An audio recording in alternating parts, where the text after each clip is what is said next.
Baik, selamat siang rekan-rekan mahasiswa. Hari ini kita akan membahas tentang tabel kebenaran. Saya coba untuk share materinya. Ya, jadi di hari ini kita mau tentang tabel kebenaran, di mana tabel kebenaran ini adalah berhubungan dengan aljabar boolean speaking ya. Dan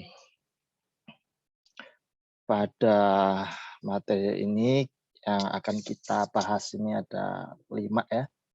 Yaitu proposisi itu apa, kemudian tabel kebenaran itu apa, tautologi, kontradiksi, ekuivalen logika, argumen implikasi logika, dan aljabar proposisi. Itu yang akan kita pelajari. Jadi semuanya ini nanti akan terkait satu sama lain. Nah, jadi sebelumnya kita pahami dulu apa yang dinamakan proposisi. Proposisi itu seperti ya kalimat ya, suatu kalimat, suatu pernyataan gitu ya. Bukan kalimat perintah, bukan kalimat tanya, tapi suatu pernyataan. Ya, pernyataan atau kalimat berita ya, kalau bahasa Indonesia itu kalimat berita. Nah, jadi proposisi ini adalah suatu kalimat atau pernyataan yang bisa dilogikakan.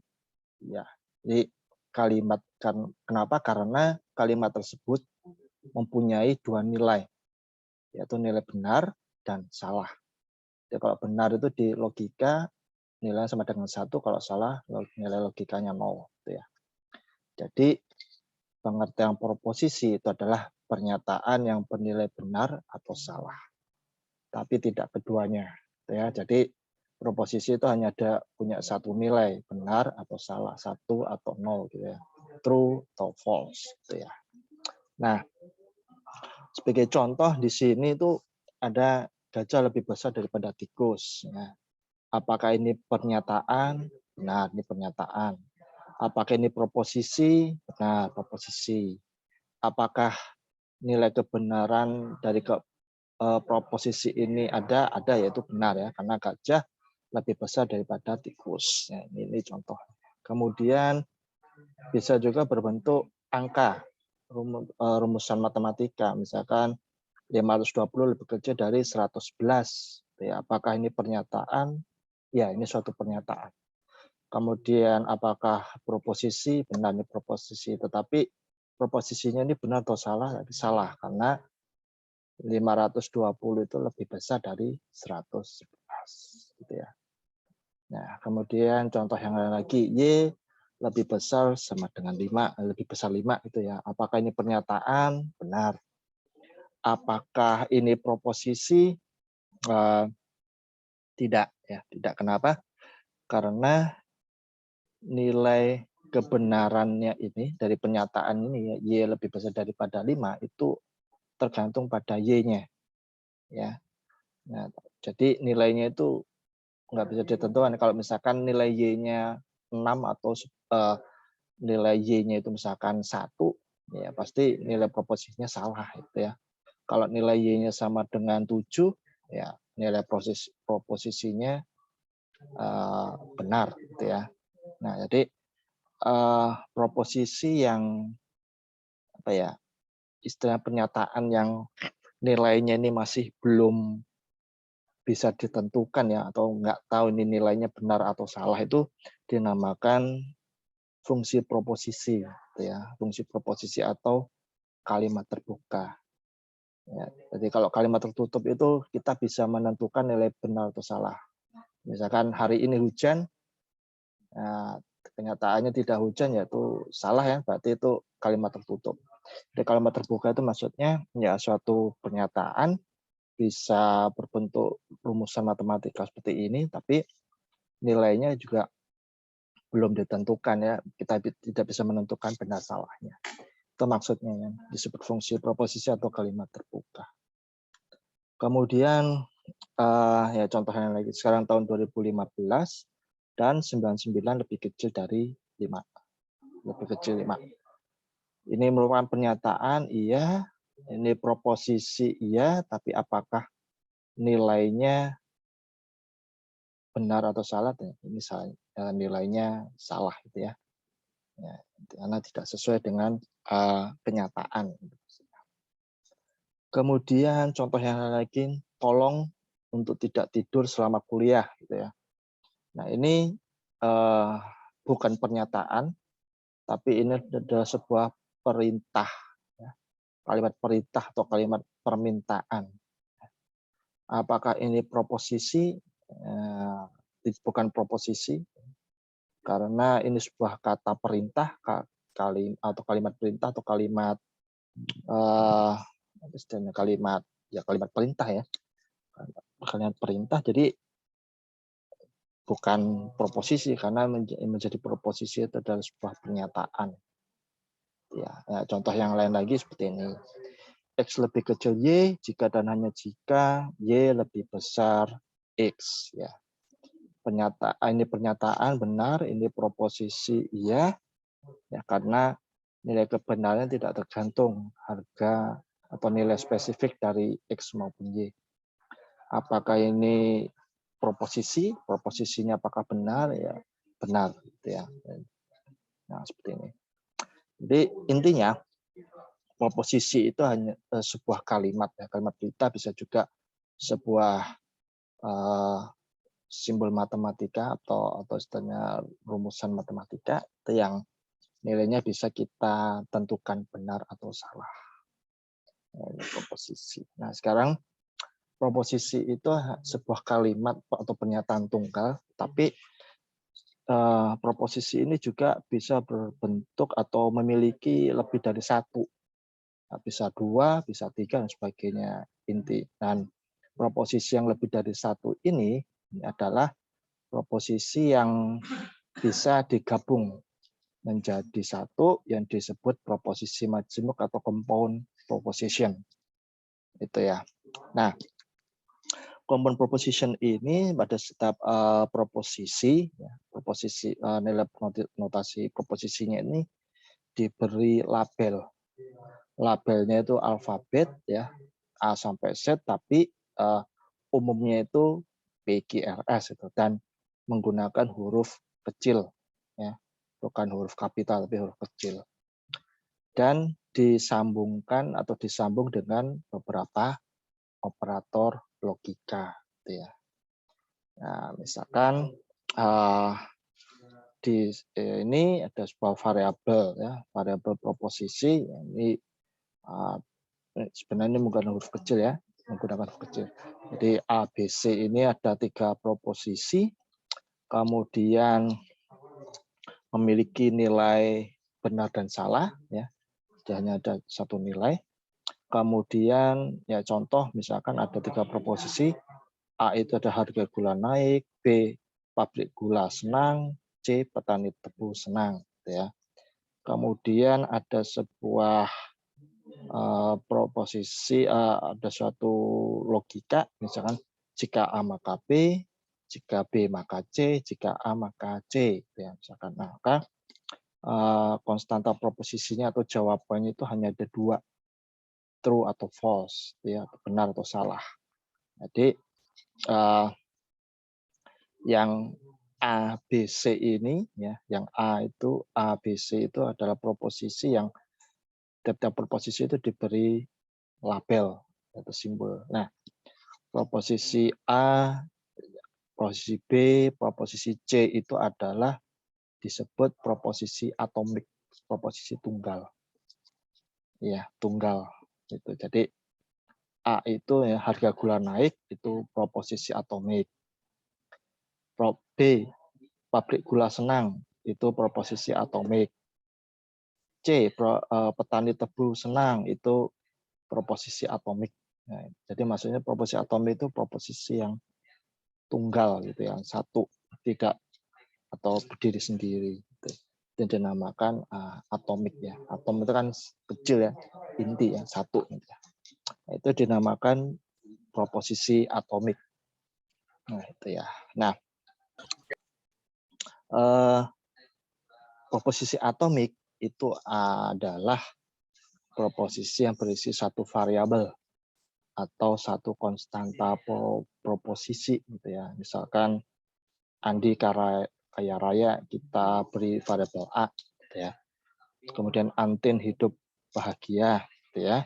Itu kita berikan variabel B, gitu. Itu A dan B itu adalah proposisi tunggal atau proposisi atomik. Nah, bedanya dengan proposisi majemuk. Kalau proposisi majemuk itu adalah proposisi atomik yang digabungkan, ya, dua proposisi atomik yang digabungkan menjadi satu. Itu dinamakan proposisi majemuk.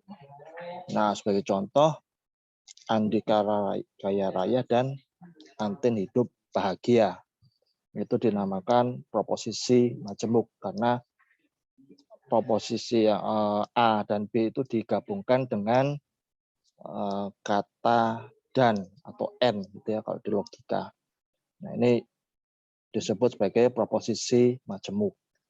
Ya, di kaya raya dan Antin hidup bahagia. Nah, itu proposisi majemuk. Kemudian ada operator logika yang atau logical connective, ya, atau operator logika yang berlaku dalam sebuah logika atau boolean, gitu ya. Nah, contohnya adalah yang berlaku itu adalah operator plus. Plus itu kalau di logika, kalau di aritmatika itu plus, tambah itu ya, penjumlahan. Berarti kalau di logika boolean itu adalah OR. Ya, OR. Plus itu sama dengan OR. Kalau kali itu sama perkalian, ya, simbol kali, perkalian itu kalau di logika itu operatornya adalah OR. Ya, maaf, bukan OR tapi N, ya. Kalau perkalian itu N, kalau plus itu adalah OR. Nah, itu. Kemudian ada operator unary atau uner, gitu ya, unary. Itu adalah operator negatif, ya, negatif 3, positif 3 atau plus 3, min 3 itu dinamakan operator unary atau uner, gitu ya. Kemudian tekanan tunggal.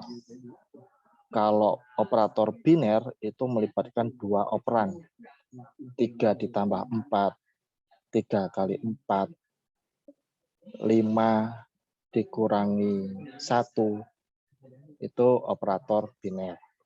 Ya. 5 ditambah 1, 5 dikurang 1, 5 3 kali 4 itu operator biner karena bekerja pada dua operan. Ya, operannya kalau dicontoh ini operannya itu 3 dan 4. Nah, itu jadi itu untuk operator yang aritmetika, perkalian atau perhitungan matematika biasa. Nah, sekarang kalau operator proposisi atau boolean itu hanya bekerja pada proposisi atau nilai kebenaran, bukan pada suatu angka. Ya, jadi nilai kebenarannya itu hanya ada dua, true atau false, gitu ya, benar atau salah, 1 atau 0. Ya, true itu mewakili angka 1, false itu mewakili angka 0. Nah, itu untuk operator yang bekerja untuk boolean. Itu ya, boolean. Nah, jadi ini yang bisa Anda lihat operator atau boolean secara umum, ya. Nah, operator boolean secara umum ini kalau negasi itu not, ya. Simbolnya unary, simbolnya itu garis, ya. Terus ada bawah sedikit, ya. Kemudian konjungsi itu n. Simbolnya itu ini, ya, seperti huruf n, ya, kali ini, ya. Nah, n kecil itu seperti ini. Kemudian disjungsi itu adalah istilahnya itu or. Or itu berarti hurufnya V. V itu jadi or itu kan bahasa Indonesia atau, ya. Atau kan diakhiri dengan huruf U. Huruf U itu kalau dibuat Yunani itu kan hurufnya kan V, gitu ya. Kemudian kalau dan N, ya, N itu kan seperti ini simbolnya N. Nah, jadi N itu simbolnya seperti ini, dan ya. Kalau atau or itu V atau U. Seperti ini. U dalam huruf Yunani. Kemudian eksklusif R atau XOR itu simbolnya ini dinamakan O+. Jadi plus, kemudian ada lingkaran namanya O+, gitu ya. Kemudian implikasi itu identik dengan, misalkan Anda dalam logika bahasa pemrograman ya. Pemrograman itu if then, jika maka gitu ya. Itu identik dengan implies atau implikasi. Simbolnya itu garis panah ke kanan. Jadi ini kalau di pemrograman if then, ya, dalam logika pemrograman, ya, if then, jika maka. Kemudian biimplikasi atau bikondisional ini simbolnya panah kiri kanan. Ya, kalau diistilahkan itu adalah jika dan hanya jika, if and only if, ya, disingkat IFF, if and only if. Simbolnya panah kiri kanan, ya, seperti ini. Nah, ini operator yang berlaku pada Boolean. Kemudian apabila proposisi ini kita kombinasikan, maka kombinasi proposisi ini hanya berlaku untuk dua proposisi. Ya. Misalkan proposisi P dan Q ini adalah proposisi, kemudian proposisi ini kita konjungsikan atau conjunction, yaitu proposisi P dan Q ini kita sambung dengan kata dan. Ya, kata dan, jadi P dan Q. Jadi notasinya itu adalah P, kemudian ini udah simbol panah, ya, N, seperti huruf N, dan Q. Gitu ya. Kemudian yang kedua itu disjunction, atau disjungsi. Kalau disjungsi itu adalah atau or gitu ya. P atau Q atau P or Q, simbolnya seperti ini ya, V, atau seperti huruf U. Ya, versi Yunani gitu ya. Romawi ya, V versi Romawi, kalau yang ini N versi Romawi. Kemudian ada ingkaran atau negasi, negation. Negation ini maksudnya nilainya itu dinegasikan, atau istilahnya tidak P, bukan P gitu ya. Kalau dibuat kalimat tuh bukan P, tidak P dan sebagainya. Jadi notasinya ada negasi P atau negasi gitu ya. Nah, jadi P dan Q ini adalah proposisi atomik. Maksudnya proposisi atomik itu adalah proposisi yang bernilai tunggal. Gitu ya. Nah, kalau proposisi P dan Q ini kita kombinasikan, kita gabungkan, atau kita kombinasikan, maka disebut compound proposition atau proposisi majemuk. Itu ya. Nah, ini maksudnya proposisi majemuk atau compound proposition itu adalah menggabungkan dua proposisi tunggal menjadi proposisi majemuk ya, menjadi suatu kalimat ya yang disambung dengan kata dan atau kata or gitu atau itu ya. Itu maksudnya compound proposition atau proposisi majemuk.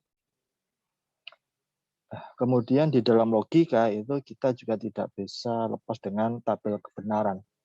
Nah, tabel kebenaran ini ada suatu alat atau tools yang menerjemahkan secara logika matematika proposisi-proposisi yang dalam bentuk kalimat ke dalam bentuk simbol, yang simbol true atau false gitu ya.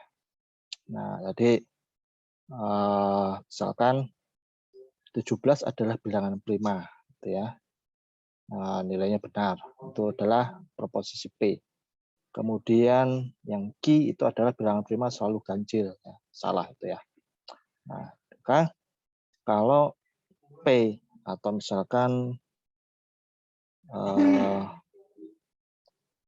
P, N, Q. Ini saya sebutnya P, N, Q ya, atau istilahnya konjungsi itu ya. Konjungsi P, konjungsi Q. Nah, kita sebut P, N, Q. Itu berarti 17 adalah bilangan prima ya. Dan bilangan prima selalu ganjil. Ini adalah nilainya salah. Nah, bagaimana kok kita tahu bahwa nilainya ini salah? Berarti caranya adalah kita buat tabel kebenaran seperti ini. Kalau tabel kebenarannya ini melibatkan dua proposisi, maka jumlah barisnya itu adalah 4. Ya, barisnya itu 4. Kok bisa 4? Karena punya rumusannya adalah 2 pangkat N. Ya, jadi baris tabel kebenaran itu menggunakan rumus 2 pangkat N. N itu banyaknya proposisi yang terlibat, berarti 2 pangkat 2 hasilnya adalah 4. Itu ya. 4. Jadi P, N, Q itu nilainya salah, berarti yang P itu benar, ya. Kemudian Q-nya itu salah, maka hasilnya itu adalah salah. Ya. Nah, ini. Kemudian kalau yang OR itu kebalikan, yaitu jadi di tabel kebenaran ini ya, kalau P, N, Q gitu, akan bernilai benar bila dua pernyataan yaitu dua proposisinya itu bernilai benar. Itu ya. Kalau P or Q akan bernilai salah kalau dua pernyataan atau dua proposisinya ini bernilai salah. Ya. Ini bisa dilihat dari perbedaannya. Kemudian kalau negasi itu kita hanya membalikkan angka, membalikkan hasilnya ya. Misalkan true dinegasikan menjadi false, kalau false dinegasikan menjadi true, benar. Nah, ini adalah tabel kebenaran. Jadi tabel kebenaran ini sebagai istilahnya sebagai tools atau alat untuk membuktikan bahwa pernyataan tersebut benar atau salah. Gitu. Nah, kemudian di dalam logika, ya misalkan dalam contoh ini ada beberapa proposisi ya, misalkan ada dua proposisi, hari ini hujan, kemudian murid-murid diliburkan dari sekolah, itu adalah proposisinya P dan Q gitu ya. Nah, kalau misalkan P, N, Q gitu ya, maka dibuat suatu pernyataan yaitu hari ini hujan dan murid-murid diliburkan dari sekolah ya. Kenapa ini ada dan? Karena ada simbol N sini. Kalau P or Q, ini ada simbol OR, berarti diganti dengan kata atau. Ini. Kemudian kalau negasi P, berarti proposisi P-nya ini dibuat negasi atau kalimat negatif gitu atau negasi gitu. Jadi tidak benar hari ini hujan. Nah, ini yang secara logika. Jadi kalau dalam bahasa Indonesia itu hari ini tidak hujan, itu bahasa Indonesia. Kalau logika matematika kalimatnya itu menjadi tidak benar hari ini hujan. Nah, itu beda dari pelajaran bahasa Indonesia dan logika matematika ya. Kalau pakai bahasa Indonesia ya hari ini tidak hujan bisa, tapi kalau matematika, logika matematika artinya negasi P itu adalah tidak benar hari ini hujan. Ada yang ingin ditanyakan? Bisa dilanjut? Oke. Kita lanjutkan. Ya, sebagai contoh ini ya misalkan contohnya ini adalah ada dua proposisi P itu adalah pemuda itu tinggi, Q itu adalah pemuda itu tampan, gitu ya. Nah, kemudian misalkan ada proposisi majemuk gitu ya, pemuda itu tinggi dan tampan, pemuda itu tinggi tapi tidak tampan, itu yang B. Yang C, pemuda itu tidak tinggi maupun tampan. D, tidak benar bahwa pemuda itu pendek atau tidak tampan, dan seterusnya ya. Ada F. Kemudian kita ubah menjadi notasi simbolik atau bentuk simboliknya. Bentuk simboliknya berarti yang seperti ini. PNQ, PN negasi Q, dan seterusnya. Gitu ya.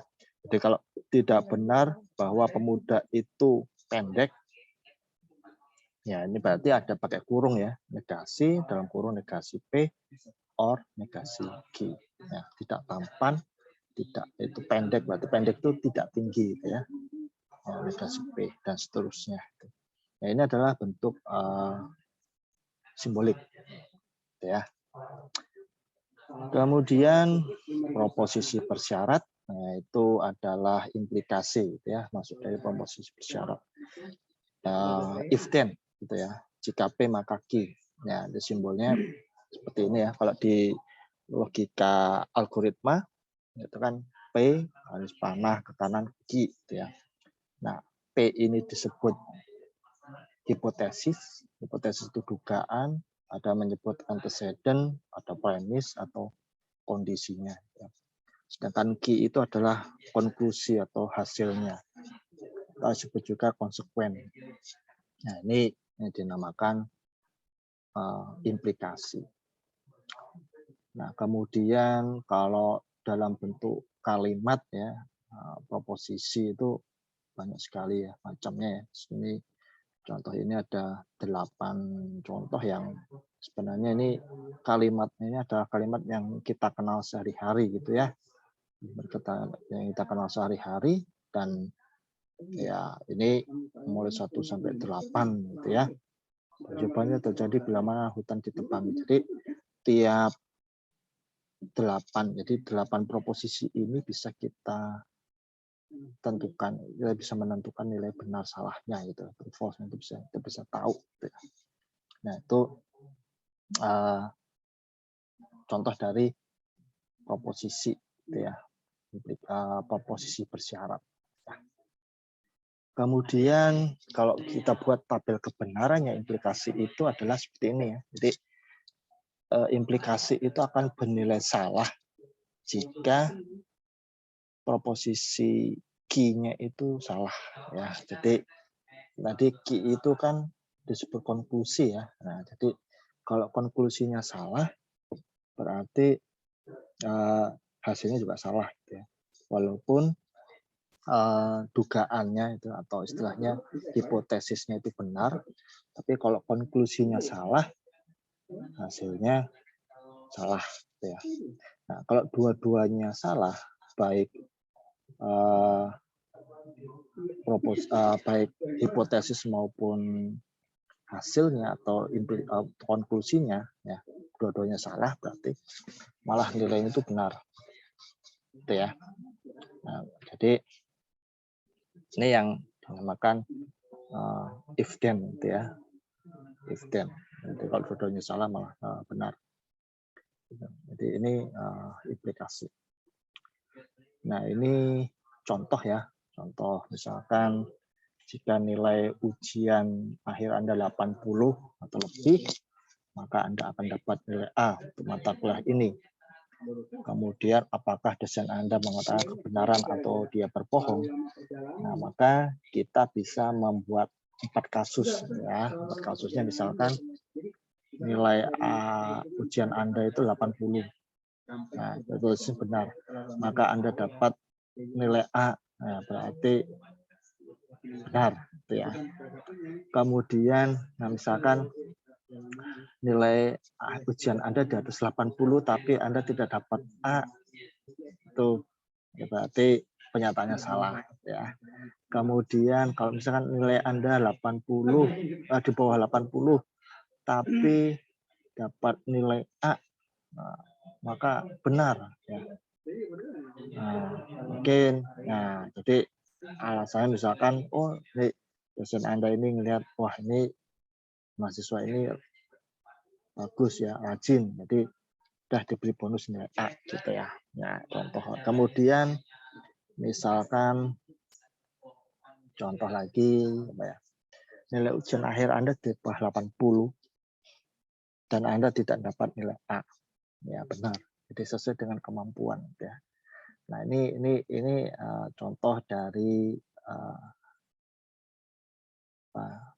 dua proposisi ya. Model if then ya atau implikasi ya. Nah, seperti itu. Nah, ini contoh dari implikasi. Nah, kemudian di contoh berikutnya, jadi implikasi ini adalah yang dipentingkan itu adalah nilai kebenaran premis dan konsekuennya, ya. Bukan hubungan sebab akibat di antara keduanya, gitu ya. Nah, kemudian implikasi di contoh ini nilainya valid, ya, meskipun secara bahasa tidak punya makna. Jadi kita lupakan dulu bahasa Indonesia karena kita belajar logika matematika. Jadi kalimat ini kalau secara tata bahasa Indonesia salah kaprah ya, salah sama sekali gitu. Jadi jika 1 tambah 1 sama dengan 2 maka Prancis ibu kota Paris ibu kota Prancis. Nah, ini proposisinya ini benar semuanya. Nah, kemudian jika n bilangan bulat maka hari ini hujan. Nah, ini salah ya. Nah, ini jadi kita bisa mengetahui proposisi ini benar atau salah. Ya. Jadi kalau secara tata bahasa salah kaprah tidak punya makna, tidak punya arti. Tapi kalau di dalam logika matematika kita bisa menentukan benar atau salah proposisi ini. Ya. Nah kemudian misalkan kita punya implikasi gitu ya, P implikasi Q gitu ya. Itu cara mengekspresikan atau cara menjelaskannya itu ada berbagai macam cara gitu ya. Nah, misalkan kalimat ada jika P maka Q, ya, if P dan Q, P mengakibatkan Q, Q jika P, P hanya jika Q dan seterusnya. Jadi kalimatnya itu bermacam-macam ya, kata-katanya bermacam-macam, bisa syarat cukup untuk, syarat perlu bagi P bila mana, atau Q bila mana P, Q mengikuti dari P. Ya, ini kalimatnya bermacam-macam tetapi hanya punya satu model, yaitu model implikasi. Model logikanya itu implikasi atau if then. Ya, jadi ini berbagai macam model untuk kalimat ya. Kalau misalkan nanti dalam soal latihan atau soal ujian ditemukan kalimat seperti ini, proposisi yang seperti ini, Anda jangan bingung ya, jangan salah jawab seperti itu ya. Nah, ini model-model dari kalimat implikasi. Nah, kemudian ya ini nanti latihan bisa Anda kerjakan lah ya secara individu. Oke. Kemudian ya ini juga contoh latihan yang lain. Tapi di sini sudah saya siapkan penyelesaiannya. Ya, silakan nanti dijelaskan ya, Anda baca sendiri. Ya, kemudian di ini bagian ini ya, misalkan Anda menemukan soal ya, misalkan soal ujian atau latihan kemudian seperti ini, satu kalimat panjang itu ya. Jika Anda berusia di bawah 17 tahun, kecuali kalau Anda sudah menikah, maka Anda tidak mendaftar dan seterusnya gitu ya. Nah, maka Anda bisa menentukan atau istilahnya membuat kalimat atau proposisi tunggal gitu ya. Ya, proposisi tunggalnya misalkan contohnya di sini Anda berusia di bawah 17 tahun. Nah, kita sebutkan simbol M gitu ya. Kemudian yang kedua Anda sudah menikah misalkan itu. Nah, Anda berikan simbol N ya. Kemudian Anda dapat terdaftar sebagai pemilih dalam pemilu, itu kita simbolkan R. Jadi, simbolnya ini bebas ya, misalkan PGR, MNA atau sebagainya. Tapi nanti pada saat Anda membuat pernyataan atau model simbolik, Anda harus mengikuti simbol yang Anda buat. Misalkan di sini ada M, N, dan R, maka di sini juga simbolnya M, N, dan R gitu ya. Jadi misalkan M, N, negasi N. Ini maksudnya adalah M itu yang ini ya, Anda berusia di bawah 17 tahun. Kemudian kalau N-nya ini adalah kalimat positif, kalau dibuat negasi. Jadi di sini kecuali kalau Anda sudah menikah, nanti ini adalah negasi, gitu ya. Negasi karena ada kata kecuali. Jadi ini negasi N. Ya.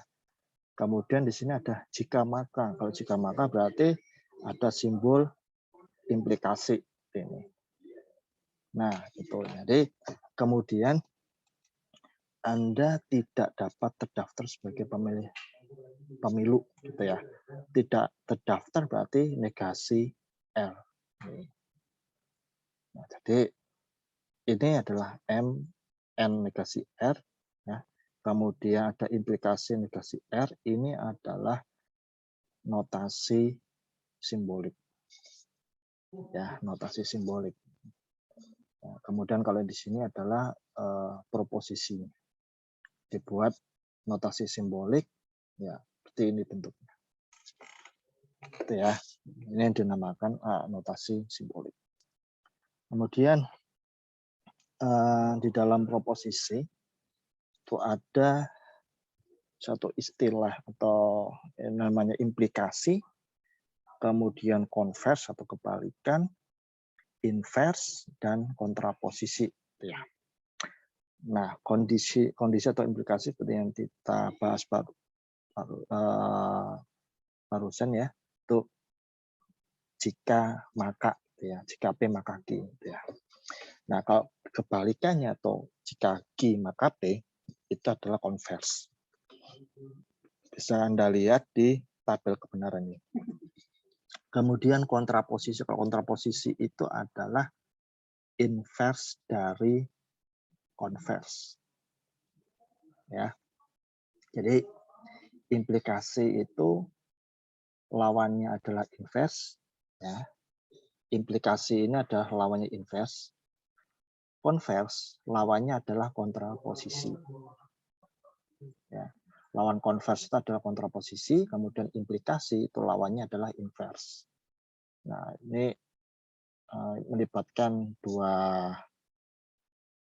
proposisi ya, maka tabel kebenarannya berisi 4 baris. Ya, jadi ini kita hanya bermain logika ini ya. Anda tinggal mengisi true false sesuai dengan baris dan sesuai dengan kolom P dan kolom Q-nya, gitu ya. Kemudian negasi kolom negasi P dan kolom negasi Q. Nah ini contoh implikasi, kemudian konvers, invers, dan kontraposisi. Jadi implikasi ini lawannya adalah invers, konvers atau kebalikan tuh lawannya adalah kontraposisi. Nah ini. Kemudian ada yang dinamakan tautologi dan kontradiksi. Ya. Nah, tautologi itu adalah sebuah proposisi majemuk yang nilainya itu selalu benar untuk semua kasus. Ya, kita ambil contoh di tabel ini ya, tabel kebenaran. Ya, P or negasi P and Q.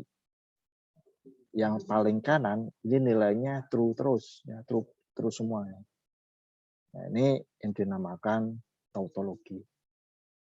Ya, nilainya selalu benar. Nah, kemudian kalau kontradiksi itu kebalikannya, yaitu nilainya selalu salah atau false. Ya. Nah, ini yang dinamakan kontradiksi. Sedangkan tautologi itu adalah suatu proposisi majemuk yang nilainya selalu benar, sedangkan kontradiksi itu adalah proposisi majemuk yang nilainya selalu salah untuk semua kasus. Ada pertanyaan sampai di sini? Ada pertanyaan? Lanjut ya. Oke. Ya. Lanjut ya. Oke. Kemudian kita bahas tentang biimplikasi. Bikondisional atau biimplikasi. Biimplikasi itu simbolnya panah kiri kanan. Kalau yang implikasi panahnya cuma satu, gitu ya, ke kanan gitu ya. Nah sekarang kalau biimplikasi itu adalah sebelah hanya kiri kanan gitu ya. Nah, oke. Nah jadi proposisinya itu P jika dan hanya jika Q gitu ya. Nah maka kalau kita notasikan secara notasi logika itu P atau panah kanan kiri kemudian Q gitu ya. Kalau kita buat tabel kebenaran ya seperti ini ya, yang bisa Anda lihat di slide masing-masing. Kemudian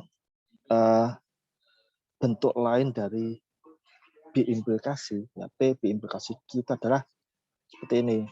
P implikasi Q N dan Q implikasi P. Nah, itu. Ini bentuknya sama ini. Ini kalau Anda istilahnya Anda buktikan ya dengan tabel kebenaran yang sebelah kanan ini, hasilnya itu pasti akan sama dengan yang sebelah kiri. Ya, nanti bisa Anda buktikan sendiri. Apakah benar P implikasi Q itu hasilnya sama dengan P implikasi Q dan N Q implikasi P. Ya. Nah, nanti bisa Anda buktikan sendirilah menggunakan tabel kebenaran. Ya. Kemudian, ya contoh tabel kebenaran dari proposisi majmuk. Nah, misalkan Anda mendapat ya soal seperti ini ya panjang P N Q dalam kurung OR dalam kurung negasi Q N R gitu ya. Nah, maka kita analisa dulu, kita lihat dulu di sini ada berapa variabel yang terlibat. Ya, di sini adalah ada 3 variabel yaitu P, Q, R dan juga negasi Q gitu ya. P sebenarnya ini adalah 3 variabel yaitu P, Q dan R. Ya, kemudian ini kalau 3 variabel berarti ada 8 baris yang harus diisi. 8 baris karena kita mengikuti rumusan 2 pangkat N. N-nya itu adalah banyaknya variabel yang terlibat. Ya. Itu ada 3, berarti 2 pangkat 3 itu 8. Berarti ada 8 baris yang harus diisi. Nah, untuk mengisi nilai ini, ya, ini sebenarnya T itu melambangkan nilai 1 gitu ya. Jadi T itu mengganti angka 1. Kalau F itu nilainya 0 gitu ya. Nah, kalau kita ubah ya misalkan ya. F itu 0. Nah, kemudian T-nya itu 1 ya. Berarti di bawah ini adalah nilainya itu sebenarnya kalau kita gantikan nilai ke angka ya. F itu adalah 0 0 0 gitu ya. Ya, ini 0 0 0 gitu ya. Ini 0 0 0 gitu ya. Kalau T jadi ini jadi F itu sulitan juga F itu sama dengan 0 ya, sama dengan 0. Kemudian kalau F itu adalah T itu adalah nilainya itu adalah 1. Itu ya, 1. Nah, itu. Nah, jadi kalau kita lihat sebenarnya ya, kalau kita lihat nilainya ini adalah nilai kalau kita ganti ke bilangan desimal, FFF itu 0. Ya. Kemudian FFT itu adalah 001. 001 itu sama dengan 1. FTF itu 010 sama dengan 2. 3, 4, 5, 6, 7. Nah, jadi ini adalah kita, misalkan kita ubah, T itu adalah 1, F itu 0. Jadi tabel ini sebenarnya adalah kalau kita ubah menjadi angka itu adalah nilai urut dari 0, 1, 2, 3 sampai 7. Itu ya. 0, 1, 2, 3, 4, 5, 6, 7 sampai 7 gitu. Nah, itu kalau kita ubah ya dalam bentuk bilangan desimal, biner ya, 0 dan 1. Nah, ini contohnya. Kemudian tentang disjungsi eksklusif. Disjungsi eksklusif ini adalah sebuah pernyataan ya, pernyataan yang ada dua jenis, ya, ada dua cara, yaitu inclusive or, yang kedua exclusive or. Ya, inclusive or itu maksudnya menggunakan atau, dua-duanya ini menggunakan atau ya, tetapi penggunaannya berbeda. Jadi kalau inclusive or itu contohnya begini. Tenaga IT yang dibutuhkan menguasai bahasa C++ atau Java. Kalau inclusive or itu minimal satu bahasa pemrograman dikuasai. Kalau misalkan ada orang yang menguasai dua bahasa pemrograman, nilainya benar atau salah? Bisa dijawab Mbak Isabel. Halo, Mbak Isabel ternyata tidur. Saya coba Mbak Diviasya. Nomor 1 ini kalau misalkan ada orang yang menguasai bahasa pemrograman C++ dan Java, nilainya benar atau salah? Benar, Pak. Benar ya. Benar. Oke. Jadi inclusive or itu adalah nilainya itu minimal 1 ya, dua-duanya itu benar. Jadi inclusive or itu boleh 1 atau 2. Jadi P atau Q atau keduanya. Jadi dua-duanya benar gitu ya. Kalau gitu. Nah, sekarang kalau exclusive or itu pilih salah satu intinya ya. Ia dihukum 5 tahun atau denda 10 juta gitu ya. Nah, dia milih salah satu, hukuman 5 tahun atau denda 10 juta. Nah, gitu. Nah, ini exclusive or, jadi milih salah satu. Kalau inclusive or bisa dua-duanya. Kalau dua-duanya memenuhi ya. Gitu. Kemudian kalau dibuat dalam tabel kebenaran, simbolnya ini adalah O plus ya. Plus kemudian ada lingkaran ini namanya O plus. Ya, O plus kemudian akan bernilai benar kalau jadi akan bernilai benar kalau salah satunya ini benar. Ya, kalau dua-duanya benar atau dua-duanya salah, pernyataannya salah ya, dua-duanya salah atau dua-duanya benar, nilainya ini malah menjadi F atau false. Nah, ini XOR. Ya, XOR. Kemudian di aljabar proposisi itu memenuhi beberapa hukum ya, ada hukum identitas, hukum penyerapan, hukum komutatif, hukum dominasi, hukum negasi, asosiatif, idem, idempotent, distributif, involusi, dan hukum de Morgan. Ini ya silakan dipelajari sendiri ya. Jadi aljabar proposisi ini adalah mengadopsi pada hukum aljabar kemarin yang dibahas itu aljabar boolean ya. Nah itu. Nah ini mengadopsi hukum-hukum itu aljabar boolean. Kemudian kita masuk ke argumen. Argumen ini adalah suatu argumen itu satu pernyataan ya, pernyataan yang terbukti apakah pembuktiannya itu benar atau salah gitu ya, atau terbukti sahih atau sahih itu maksudnya benar gitu ya. Nah, contoh ada yang dinamakan modus ponens, kemudian modus tollens. Ini simbolnya kalau dilogikakan seperti ini.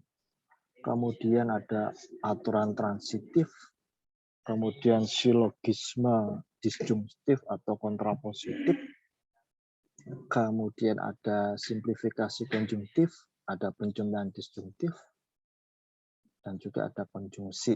Gitu ya. Nah, kemudian argumen itu bisa digunakan ya, misalkan menggunakan notasi logika seperti ini.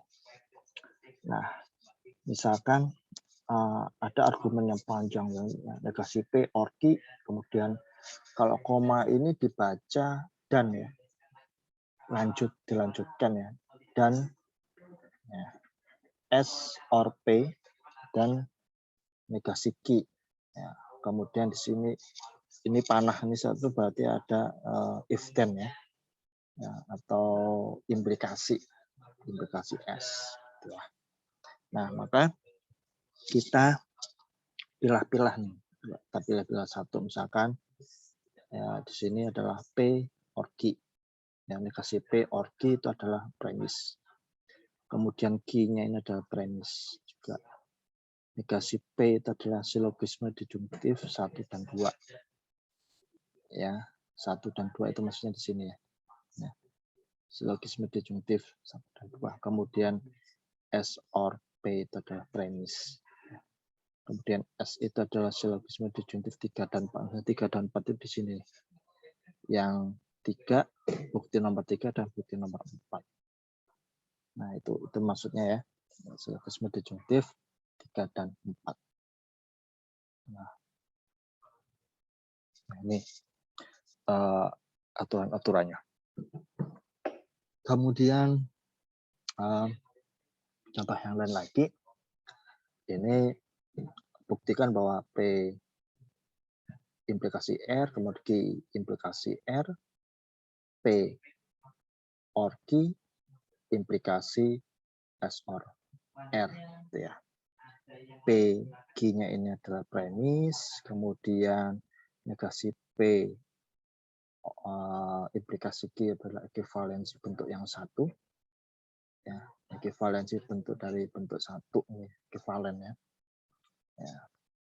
Ini kalau pembuktiannya ini bisa menggunakan ini sih tabel kebenaran ya, dibuktikan satu-satu. Nah, jadi ini maksudnya di contoh ini adalah argumen yang panjang lebar ini ya, yang panjang seperti ini, kita istilahnya kita petakan satu persatu gitu ya. Ya, Q dengan S, kemudian P or Q dan sebagainya. Nah, ini sehingga pembuktiannya apakah argumen ini benar.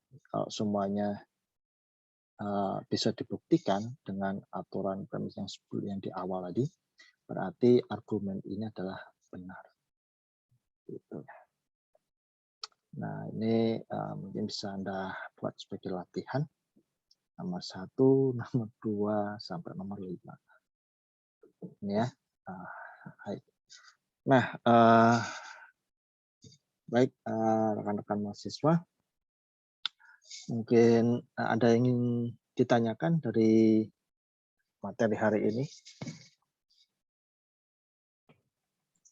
Saya ingin bertanya, Pak. Boleh, silakan. Tadi boleh lihat yang PPT yang tadi boleh. yang itu, Pak.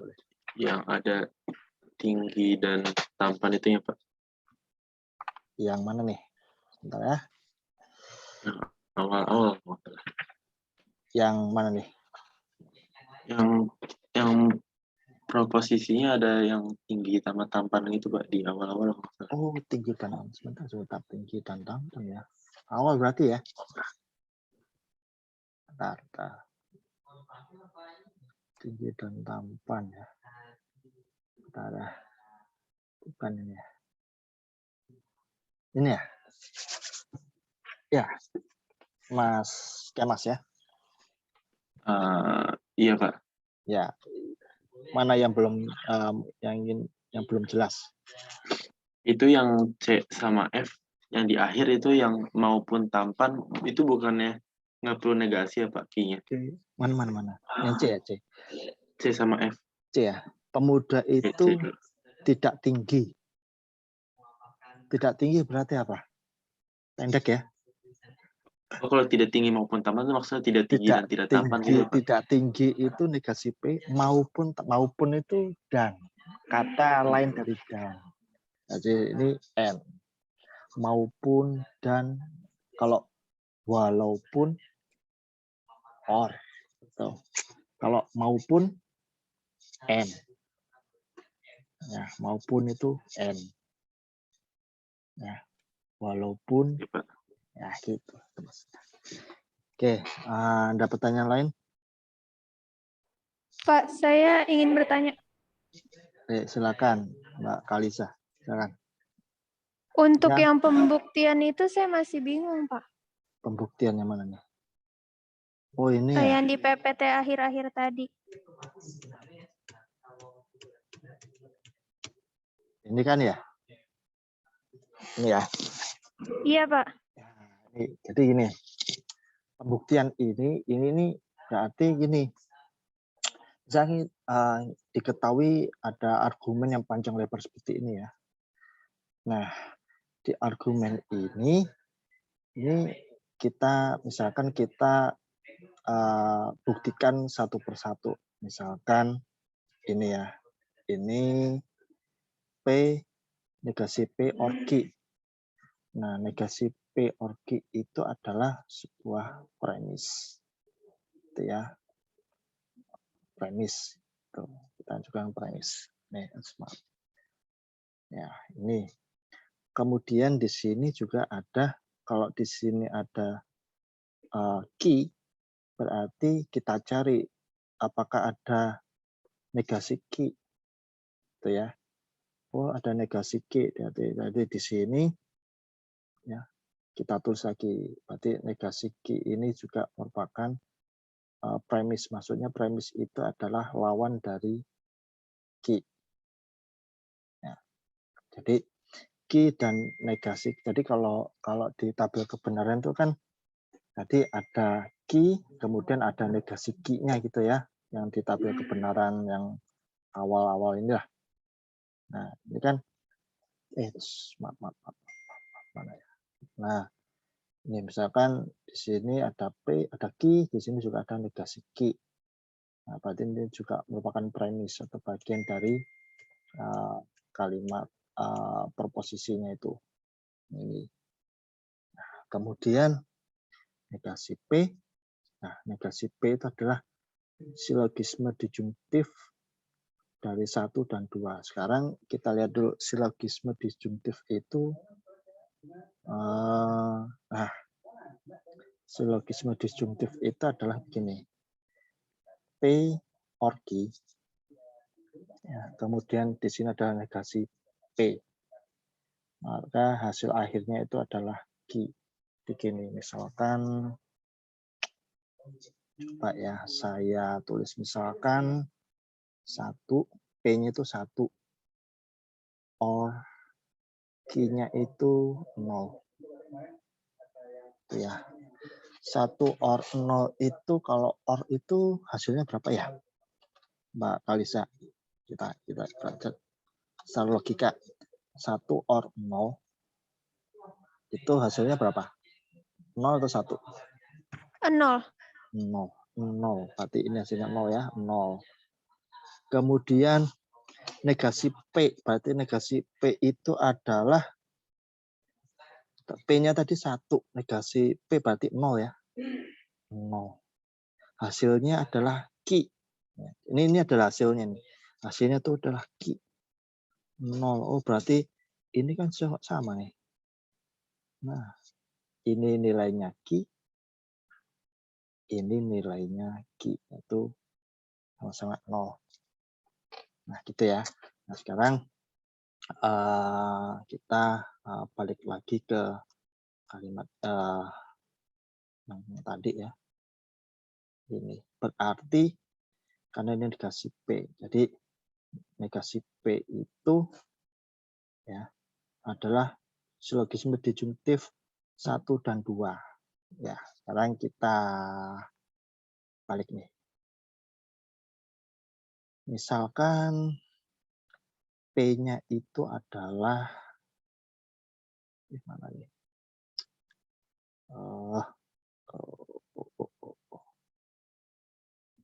It's what?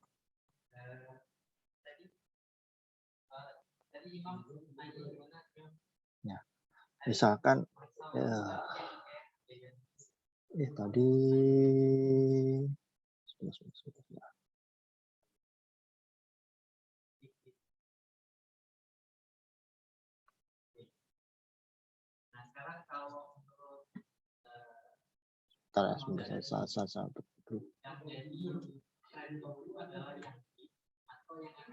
ini sebentar kita mulai lagi.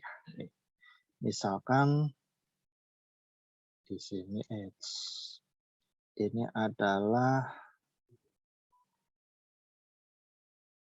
ya negasi P or Q. Jadi ini negasi P, misalkan P-nya itu adalah 0, Q-nya itu adalah 1. Kemudian kalau negasi P berarti ini P ya, ini P, terus ini adalah Q-nya, gitu ya. Kemudian kalau misalkan negasi P itu berarti nilainya berapa Mbak Kalisa? Kalau P-nya 0? 1. 1, oke 1. Kemudian kalau Q-nya tetap 1 ya, 1 ya. Kemudian kalau diorkan 1 or 1 itu nilainya berapa? 1 or 1. Berarti 1, Pak. 1 ya. 1. 1 ini kan berarti negasi P ya. Benar nggak? Nah, ini kan P-nya warna 0 terus negasi P jadi 1. Hasilnya juga 1. Nah, berarti negasi P ini adalah silogisme disjungtif dari 1 dan 2. Ini loh. Yang maksudnya 1 dan 2 itu bukti 1 dan bukti 2. Ya. Itu kan artinya berarti negasi P or negasi Q ya. Nah, itu nilainya 1. Nah, kemudian negasi Q ya 1 tambah 0 dan buktinya 1. Ini maksudnya. Jadi berarti negasi P itu adalah silogisme disjungtif dari 1 dan 2. Gitu Mbak Kalisa. Masih bingung? Sudah paham, Pak. Terima kasih. Terima kasih kembali. Baik, ada pertanyaan lain? Pak, saya mau nanya, berarti yang tadi yang nomor 3 itu dari premis 1 ya Pak dapatnya? Bagaimana maaf sekali saya kerjanya. Gimana Mas Kemas? Yang nomor 3 yang silogisme itu dapatnya dari premis 1. Iya. Ini ya. Iya. Yang 3 ini. Ini dapatnya dari 1 dan 2. Kalau 1 dan 2 ini silogisme disjungtif. Maksudnya 1 dan 2 itu kalau dibuat silogisme disjungtif hasilnya negasi P. Gitu. Itu nggak bisa gitu ya Pak? Kenapa bisa kayak gitu? Kok bisa kayak gitu ya? Nah, iya. Ini kita balik lagi ke sini nih. Silogisme disjungtif ya. Ini nih. Rumusannya ini, jadi ini silogisme disjungtif itu P or Q. Kemudian kalau ditambah bukan ditambahkan ya, jadi P or Q.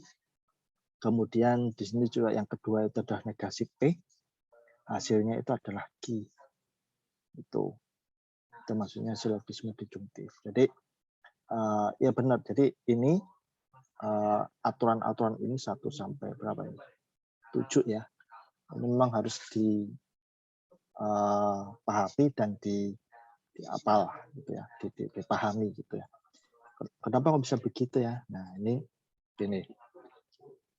dikasih P itu silogisme disjungtif dari 1 dan 2. Maaf.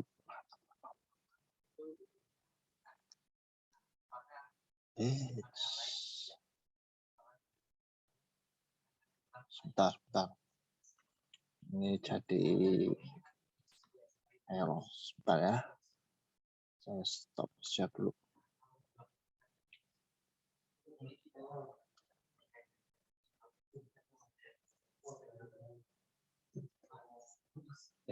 Jadi ini.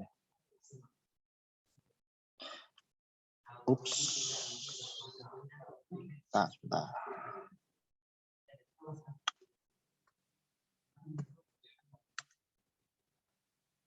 Oke.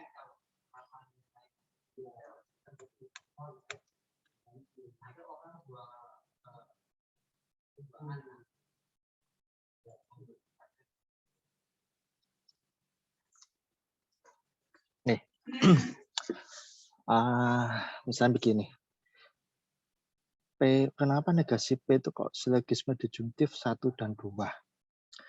1 dan 2 itu kan satunya ini karena negasi P or Q, kemudian di sini ada negasi Q ya. Ya, Mas Kemas ya. Nah, sekarang kok bisa sih disebut silogisme disjungtif? Kita balik lagi ke aturan ini nih. Silogisme disjungtif itu melibatkan tadi apa nih? Negasi P or Q dan negasi Q. Negasi P atau negasi Q dan nah di sini ya. Ini di sini ada kalau digabungkan ya, digabungkan di sini negasi ini kalau ini kalimatnya positif ya. P or Q dan di sini ada negasi P. Nah, kalau di dalam contoh di sini ini negasi di sini ada P or Q, tapi di sini negasi ya, negasi P or Q. Kemudian ada juga negasi Q. Nah, silogisme disjungtif 1 dan 2. Nah, makanya sekarang kita istilahnya kita buktikan aja dah dulu ya. Kita buktikan apakah benar sih negasi P itu merupakan silogisme disjungtif 1 dan 2. Itu ya. Nah, sedangkan silogisme disjungtif itu apa sih? Nah, silogisme disjungtif itu misalkan di sini adalah P or, jadi misalkan ada P atau or Q ya. P or Q kemudian ditambahkan dengan negasi P itu hasilnya adalah negasi Q. Cara pembuktiannya itu biasanya kita ubah dengan angka 1 dan 0 atau true false gitu ya. Kalau misalkan 1 or 0 ya, 1 or 0.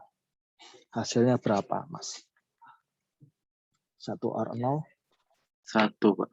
1. Oke, ini 1 sini 1. Negasi P. P-nya itu kan tadi 1 ya. Kalau dinegasikan hasilnya 0 berarti ya. Negasi P. Iya, Pak. 0. Nah. Kemudian jadi hasilnya itu juga adalah 0. Nah, Q ya, Q. Berarti 1 ya ditambah ini sebenarnya ini ditambah ini. Ada tanda tambah. 1 ditambah 0 itu hasilnya adalah 1 dikalikan 0 itu adalah 0 ya. Benar nggak nih? 1 kali 0 berarti 0 ya. Koreksi kalau salah. Iya, Pak. Benar ya. Oke, benar, berarti ini tandanya itu adalah kali ya. Ini belum ada simbolnya, ini adalah kali. Ini silogisme disjungtif. Kemudian kalau misalkan kita coba kembali ke ya ini silogisme disjungtif ini ya. Kenapa kok 1 dan 2 ini min P itu adalah silogisme disjungtif. Sekarang kita coba negasi P ya, ini negasi P, kemudian all Q, kemudian negasi Q. Hasilnya itu adalah negasi P. Ini caranya sebenarnya sama sih, seperti yang tadi yang disampaikan bahwa kita ganti aja dulu. Misalkan kita ganti dengan angka negasi P, misalkan P-nya itu adalah 0, berarti negasinya itu adalah 1.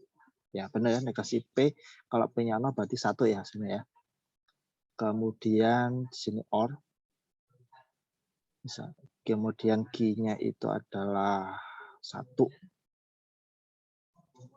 1 OR 1 itu berarti hasilnya berapa ya? 1 ya. Hasilnya 1. 1 OR 1.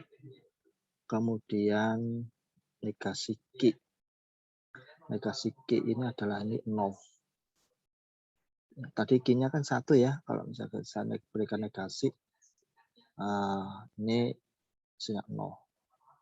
Nah, ini. Kemudian, nah, ya, benar-benar. Ini sebenarnya, ya, ini kan negasi P-nya ya. Ini kan harusnya ya. Harusnya ini bukan negasi P ini. Harusnya apa nih? Mas Kemal sudah tahu nggak? Kalau misalkan dikalikan 1 kali 0 kan hasilnya sama dengan 0 ya. Itu tadi ya. Iya, Pak. Benar 0. Oke, kalau 0 tadi berarti hasilnya adalah P atau negasi P? P. P ya. Ya. Ya, ini P. Salah ketik. Nah, jadi makanya tadi bingung ya. Ya. Sudah jelas, ada atau masih bingung?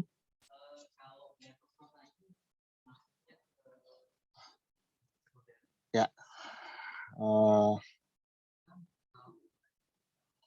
Baik, nah itu ada pertanyaan lain?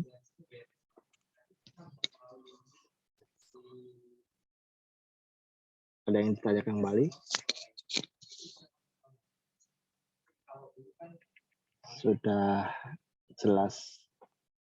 Atau masih ada yang ingin ditanyakan? Pak. Ya, kenapa, Pak? Ya, silakan. UTS-nya bagaimana, Pak? UTS. UTS-nya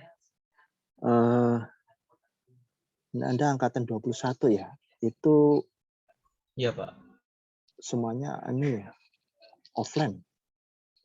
Saya kalau dijadwal, tapi saya belum dapat informasi dari dosen koordinator ya. Nanti soalnya itu apa, UTS-nya itu online atau offline. Tapi kalau dari pengalaman sebelumnya tahun yang lalu itu kuliah UTS itu online gitu ya. Kalau tahun lalu ya. Nah, tahun sekarang itu kemarin sudah ada surat edaran dari dekan fakultas kalau UTS-nya dilaksanakan secara offline.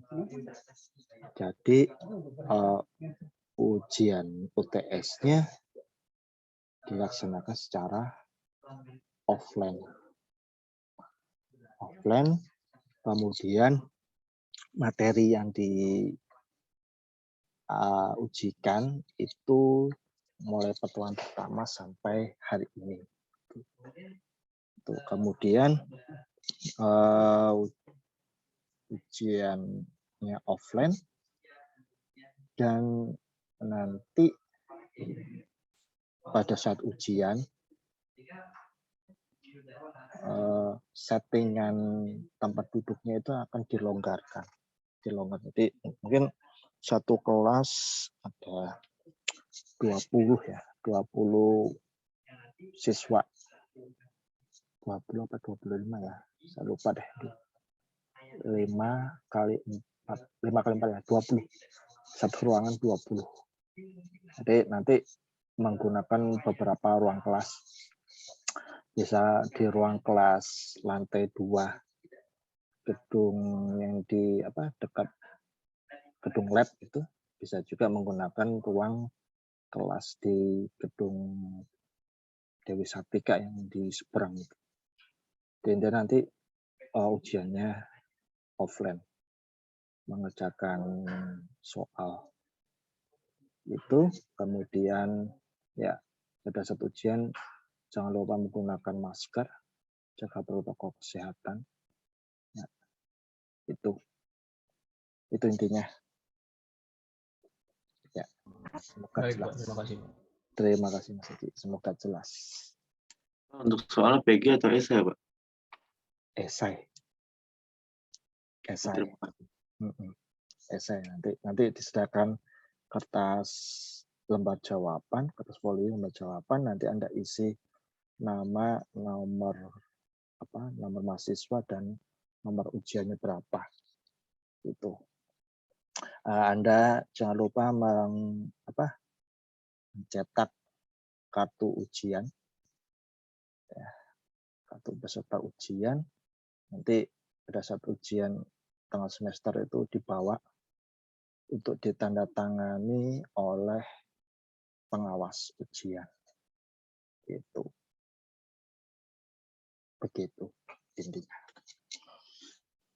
Karena Anda rasanya belum pernah mengalami ini ya, ujian offline ya, tatap muka ya. Ya, benar ya? Belum, Pak. Belum ya. Dulu waktu kemarin tuh ujiannya masih lewat e-learning ya, online gitu ya. Itu sih.